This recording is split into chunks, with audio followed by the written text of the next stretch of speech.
أعوذ بالله من الشيطان الرجيم. بسم الله الرحمن الرحيم. الحمد لله عالم السر والجحر كاسم الجبابرة بالعز والقهر، وأشهد أن لا إله إلا الله ولي الصالحين، وأشهد أن محمدا عبده ورسوله. وبعد. yawa musulmai, muna muku gaisuwa ta musulunci, ita ce amincin Allah shi tabbata a gare ku. Yau muna cikin watan Ramadan, yana da kwana tara, hijira annabi Muhammad sallallahu alaihi wasallam shekara 1441 da wata tara da kuma kwana tara. Muna roƙo Allah ya muna jagora, Allah ya ba mu ikon faɗin gaskiya. Bayan Allah, za mu yi magana akan ahimmiyatul ilaj bil Qur'ani was sunna, muhimmancin neman magani da alkur'ani da kuma sunnan annabi Muhammad sallallahu alaihi wasallam. Bayan Allah, ku sani falkur'ani huwa shifa'ut tamu. Qur'ani shine waraka gaba daya min jami'il adwa, yana maganin kowane cuta qalbiyya wal badaniya, cutan zuciya da na jiki duka baki daya, wa adwa'id dunya wal akhirah, kuma yana maganin cutan duniya da lahira. Ya za ka yi ka gama duniya lahiya? She ka bi alkur'ani. Ya za ka yi ka shiga lahira lafiya, ka futa, ka shiga aljanna? She ka bi alkur'ani. Bayan Allah, kai tsaye za mu yi magana akan amradul abdan, magana akan cuta na jiki, kamar yadda coronavirus yake son ya shigo a cikin gari, ko aka ce ya shigo, ko a'a yadda ya ci wasu garuruka da sauransu. Kuma cuta na nan ba yau ba, akwai ciwo iri-iri. Musulmi ba a bashi tsoro game da batun ciwo, saboda alkur'aninka ya yi batun ciwo, kuma ya nuna maka akwai ciwo. Ya yi wasu masu ciwo, ya yi wasu masu lafiya, kuma kowane ciwo daga Allah ne subhanahu wa ta'ala. Bayo Allah, mu sani Qur'ani ya muna ishara zuwa ga isa ga neman magani a kowane ciwo da kuma ƙa'idodi. Daga ciki babban malami Ibn Qayyim ya yi bayani, ya ce zalika annal qawa'id tibb al-abdani thalatha, ka'idodi na neman maganin lafiyan jiki guda uku ne. Musulmi kenan ake gwada maka. Na farko, hifzus siha, ka kiyaye lafiyan da Allah ya baka, lafiyan da kike da shi, ka kiyaye shi. Ka dubi ruwan shanka, wurin kwananka, abincin cinka, duka musulunci ya baka dama. Shi yasa kaga Allah ya haramta mana cin mushe, ya haramta mana cin nama alade, cin kare, ga sunan cin jaki, duka Allah ya haramta muna don cututtuka ne, kuma gubobi ne Allah ya hana mu.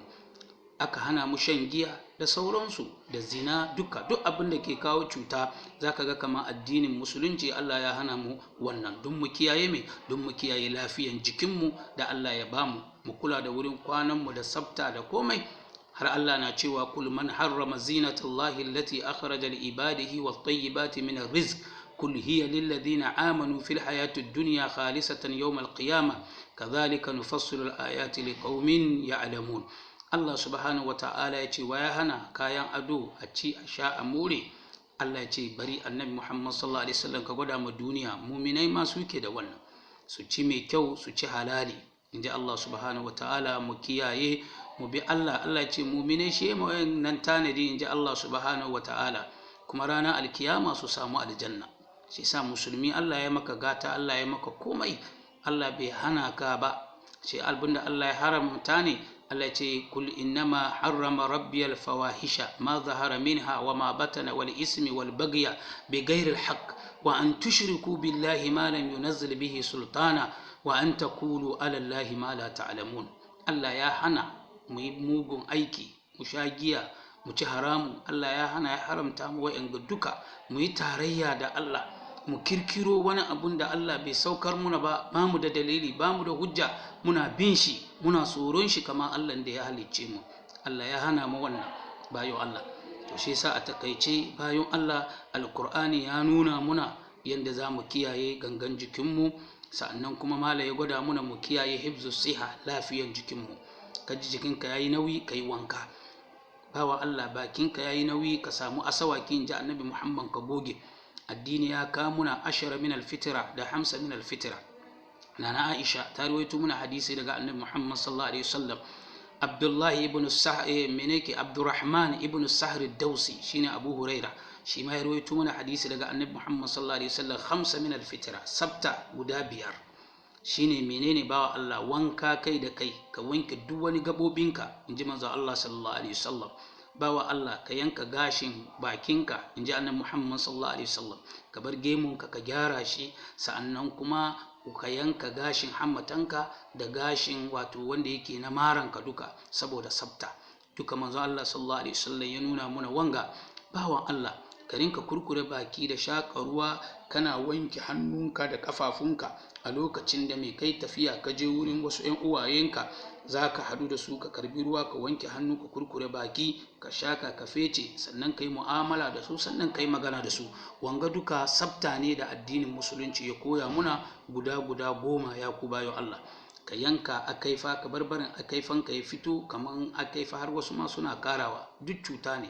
Manzo Allah ya ce duka mu cire mu kiyaye, duka ba domin komi ba, saboda hifzu siha, mu kiyaye lafiyan jikinmu. Ya kai musulmi, Allah ya nuna maka komai yadda za ka kiyaye lafiyan jikinka da sabta. Wurin kwananka ka share daudan da ke wurin, ka bar kazunzumi cikin gadonka, ka sa sifire ka cire, ka goge gototi da ke kusa da kai a share saboda sauro. Duka addini ya nuna muna irin wanga sabta. Har musulunci na ce muna wai sabta ma yana cikin yana cikin imani. Shi yasa bawa Allah kar ka zauna har yau a wayi gari wai kafurai za su koya muna addini. Lamarin ga ya kazanta, wa'inda ke cin mushe, wa'inda ke cin alade, wa'inda ke cin kare, wa'inda suke shan giya bayan Allah, wa'inda suke kashi su nawa ba su kama ruwa. Bawa Allah wai yau su za su gwada mana addini. Musulunci wayayyen addini ne, musulunci addini ne da ya ci gaba, musulunci shine addini wanda inda yau za a bi shi, da yau duniya duka kowa ya zauna lafiya. Wa sallallahu ala nabiyina Muhammad wa alihi wa sahbihi al-akhyar. Wassalamu alaikum wa rahmatullahi wa barakatuhu.